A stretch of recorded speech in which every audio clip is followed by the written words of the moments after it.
ফুল গাছগুলো কীভাবে নড়ছে দেখো হাওয়া পেয়ে, সুন্দর কিউট কিউট লাগছে। এই লাল পিটুনিয়াটা প্রচুর পরিমাণে ফুল ফুটছে জানো। একটা পিটুনিয়া আমার খারাপ হয়ে গেছে, জ্বলে গেছে রোদে না কি আমি বুঝতে পারছি না। একটু একটু তার পাতা বেরোচ্ছে আবার সাইড সাইড হয়ে। এই দুটো পিটুনিয়াটা জ্যান্ত আছে একদম, ফুল ফুটে প্রচুর পরিমাণে। এই বেগুনি কালার টাইপের আর এই যে লালটা। চন্দ্রমল্লিকা তো আরও কুড়ি আসছে। আমার একজন ননদ বলছে তোমার শীতকাল তো চলে গেল গো বৌদি, আবার চন্দ্রমল্লিকা তোমার কুড়ি ফুটে গেছে, একদম কুড়ি চলে এসছে, ফুল ফুটছে। আমি ঠিক হ্যাঁ, গাছটাকে ভালো করে যত্ন নিলে সব হবে।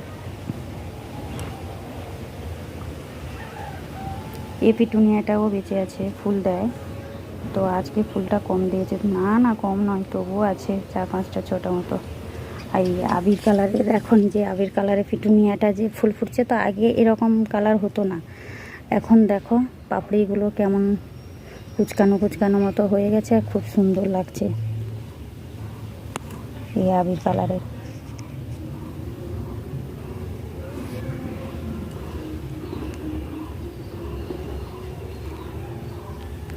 আর সেই জবা গাছটা, সাদা জবায় আজকে 2টো জবা ফুটেছে।